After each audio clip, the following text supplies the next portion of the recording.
What is this giving? It's giving bright. It's giving cute, flirty. It's giving like, you can't touch me. There's always room for improvement in the beauty, in the fashion industry. Thank you so much for tuning in. We're kicking the month off with a wonderful conversation with my very special guest. She is pursuing her goal fabulously. Right now I'm wearing black white-legged trousers. My guest is Kathy DORLEANS.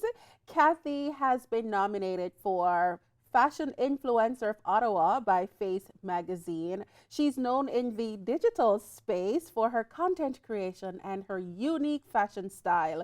Today, she's going to be showing how we can level up our personal brand. Nice to have you with us, Kathy. How are you? I'm doing great. And yourself? Thank you. I'm doing good. I'm so happy that you could fit us in your busy schedule. Oh my. Thank you. It took us a while, guys. We were on a waiting list. I know. Oh my gosh. Well, I'm happy to be here. I've gone through your social media page. Yes. And I realized that you are someone who is very intentional about goals. In fact, this year you said, this era of my life is called pursuing purpose. How is that going for you? So far, I would say it's going great. Honestly speaking, going to December into January into the new year, I really purpose in my heart, like this year, I'm really going to go really full on with everything that I desire when it comes to content creation in the digital space. And so for me, I just really outlined this year and made it imperative, like every quarterly, like I know I'm executing all the goals that I have, just to be able to stand on what I said and pursue purpose and like just believe that, you know, I'm going to achieve everything that I said I was going to achieve. Yeah, sounds good. Yeah. How did it start for you? Fashion, you're known as a fashion influencer now, and there's so many fashion influencers in the digital space, and you're nominated as the Ottawa Fashion Influencer of the Year. Yeah. Walk me through that journey to the point where you are at now. At first it started like, it's just my love for fashion. So back in the day, I never really took Instagram seriously. I just posted just to post and like, you know, just for fun of it. And that was the only thing really that was out there. So we never knew how big it was going to go, especially on social media for Instagram. So I think during the pandemic, I had a lot of free time. And because I realized that this was a passion for myself, I decided like, why not just honestly become like a content creator? And I know people say it's oversaturated. It is. However, I feel like everybody's unique. So you just have to find your uniqueness and then be able to, you know, shine in that space. So from the pandemic, I started posting a lot. My friend helped me. I'm like, let's get our camera. Let's go out there in the cold and take content. So it really started from there, just taking it seriously and try to be creative as well. And I'm a creative person. I love, you know, doing fun things outside the box with my videos. So that's what I did from the pandemic up until now, just be able to put out more content. And I do feel like I've gotten better. So yeah. Well, you're being seen and noticed. Yeah. What would you say was your most impactful video? Oh my or your goodness. most impactful content that you did? Wow. So I used to, a couple years ago, I did like a style series where I would change outfits. So it was called Switch It Up with K. So it was like probably the same top, but wearing it differently. And I guess the way I edited it really attracted a lot of people to my page. So I would say that was the start of like when I knew, okay, I'm like, okay, videos and like outfits, like those kind of aspect was like my thing. So and you're onto it. Yeah. Do you find that as women, we listen to those voices in our heads that prevent us from making these bold moves? Yes. Oh my goodness. Honestly, I do feel like sometimes like we're in our heads too much and then it can become negative. And I feel like for myself, like obviously like I'm a Christian, so I rely a lot on like prayer time and just spending time with God just to get myself back into the positive mindset. So that's what helps me to personally get back on track and just like, you know, take away all the self-doubt, the fear of it all. Because it is something, when you go after something you really want, it comes to a point like your fears can literally stop you. And I think for me, at times it almost did. And then if I didn't have like, you know, my relationship with God, like I feel like I would have crumbled and just let it go completely. Because it is hard, honestly speaking. It's very hard. So yeah. How hard is it? How hard can it get? Because Yeah. your Instagram page looks very Mhm. fabulous, so Yeah. to speak. It looks cute. It looks Yeah. nice. Oh, thank A lot of people wouldn't think, okay, it's a Mhm. hard journey Mhm. because it looks glamorous. Yeah. I mean, it looks glamorous. And I think when I look down, I'm like, oh, wow, I did good for myself. But then it also, because I think with social media, you can either go viral and like gain followers quick, or it can be a gradual process. And I think for me, it has been a journey. And I feel like if you're not patient, I feel like, and you're someone who's like, you won't go way too fast, I feel like those moments is what's going to stop you. And I think for me, just being able to like push past it and like persevere. Mhm. So that's what like how I got there. You Mhm, know? mhm. Yeah. So that's it's hard, but then as long as you're patient with yourself. Yeah. Are you giving yourself grace? Do you Mhm. look back and say, I've come, this has been Yeah. a journey, Yeah. and, I should really tap myself. I did good. I do get myself grace, and honestly, I'm really happy to be surrounded by people that remind me that like to be easy on myself. Because sometimes, like again, you can be hard on yourself and like think I haven't done a lot, I haven't done this, and then having the people around you bring you back from like into reality and being like, no, no, no, this is what you have accomplished so far, and I'm just like, okay, yeah, that's true. So yeah, so sometimes you really have to take time to give yourself grace and just rethink of all the stuff that you have done and appreciate where you are. Yeah. What's the ideal goal for you? Where do you want to take your fashion influencing? Wow, I want to take my fashion influencing beyond like just posting content. I want to be on TV. I want to be at the red carpet, asking people their outfits. I want to have like my own clothing brand. Yeah, so I really want to be able to give back in that kind of aspect as well.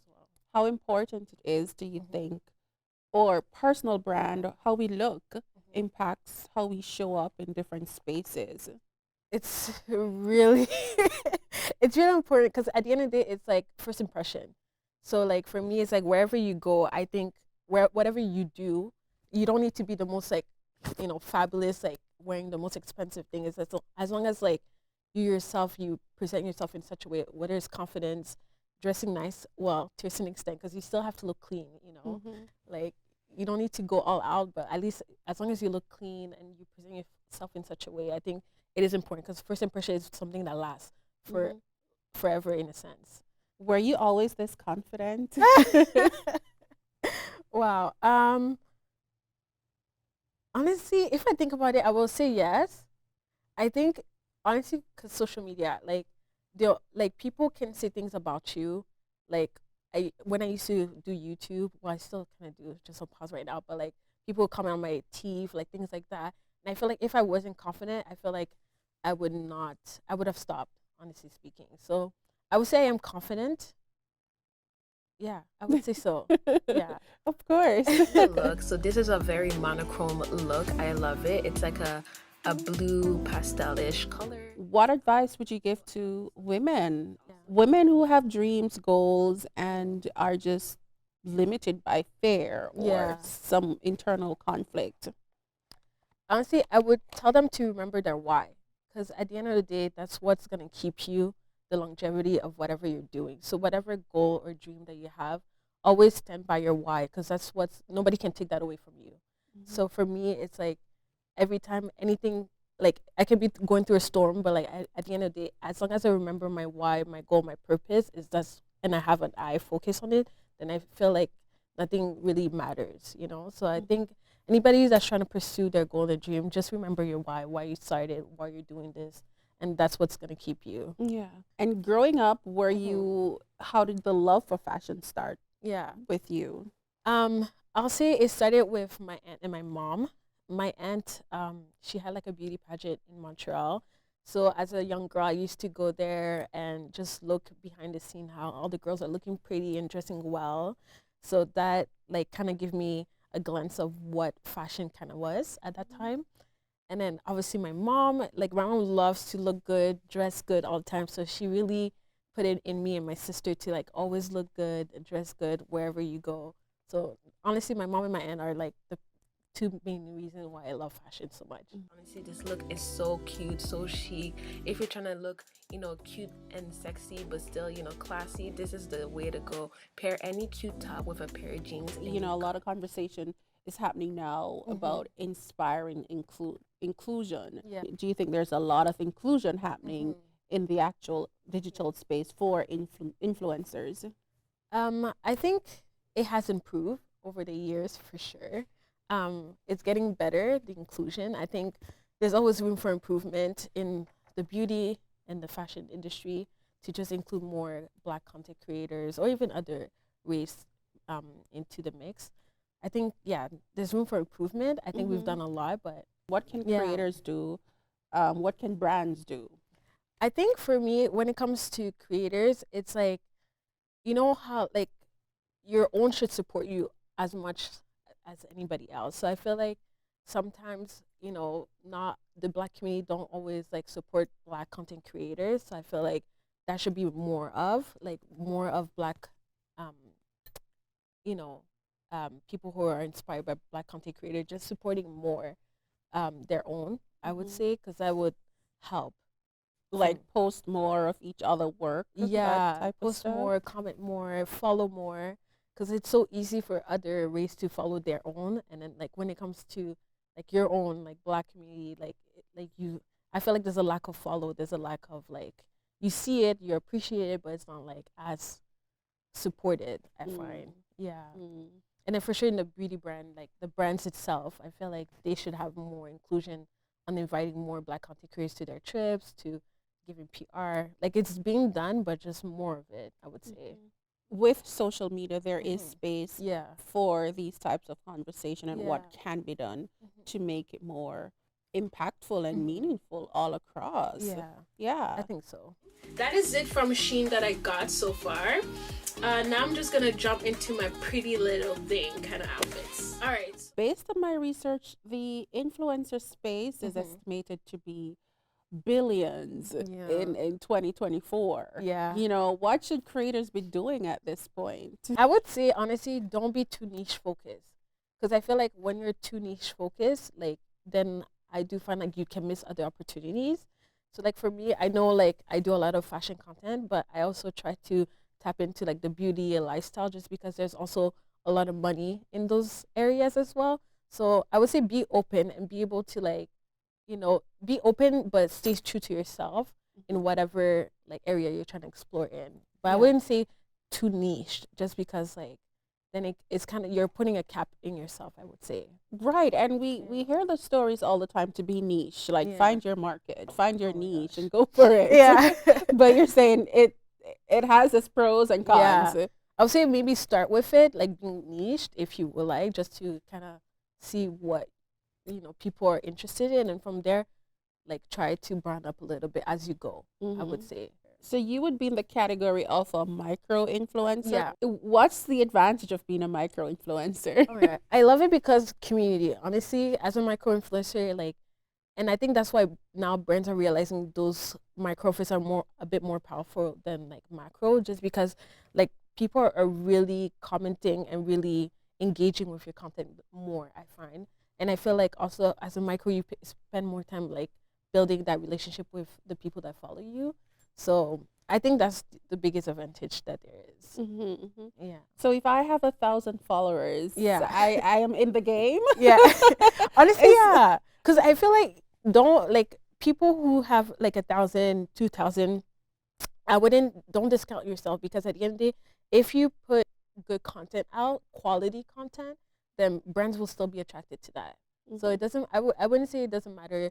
It doesn't matter the following. Just as long as you put out good quality content, that's what matters. It'll come. Exactly. I want to go through some of your favorite looks, and you're gonna tell me what it's giving. Okay. Oh wow, I like that. What is this giving? This is giving like we're going to brunch, or we can go on a quick little date for coffee. It's giving bright, it's giving cute, flirty, and still like casual, What about this one? What is it giving? Honestly, this is one of my favorite looks. It looks simple, but like simplicity sometimes is the most elegant thing. So I think it's giving like timeless, but still still very trendy, and casual, like semi-casual, but giving cool at the same time. But we have to talk about the hair. Oh my god, I love my hair. The hair is really giving. It's giving like you can't touch me. It's blonde, right? Yeah, it's blonde. Yeah. What about this one? Ooh, that was a good one. That was a good one. I love red. It's giving mystery, still giving classy, elegant, and flirty, I would say. I love showing my shoulders, legs. So yeah, it's giving, we're going out with the girls. When you style women, how difficult is it? It is difficult, and I usually have a questionnaire where I ask women, like, what's your favorite body part? What's the least favorite body part?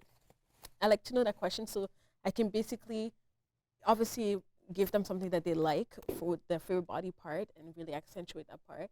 But the part that is the least, I like to try, different combination to show them that, the part that you like the least actually looks good, So, and it's almost like it's like a therapy session in the sense because you really try to show them what like their insecurities, but make them secure again. In the sense, give them that confidence boost again. I like that. Yeah. What's the response after your job? After my job, honestly, they're like, wow, I never realized like I can show it this kind of way, and it is flattering.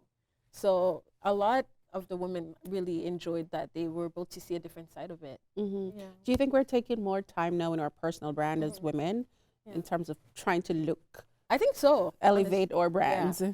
I believe so. I believe like this is the time where people are really concentrating on like what it looks like and really perfecting it and making it look good. And I like that you're also the leader of your church. Is yes. that it? Yeah, I'm one of them. Like there's so many, but yeah. So I love my church, honestly, Campus Fashion TLC. So I like being a leader there, just being able to, help other people, people that come and just be an inspiration there as well. I bet you're very fashionable when you're going to church. Oh, yes. Oh, yes. Honestly speaking, our church, just in general, we love to look good. So, yeah, we always come like with our A game. So I love inspiring the girls there as well. And people might think church is not the place. Church is not a runway, but it is. Wherever you go, it's like when you go to work, you dress good. When you go to school, you dress good. So why not church? You know what I mean? I was talking to people, why not? Look good.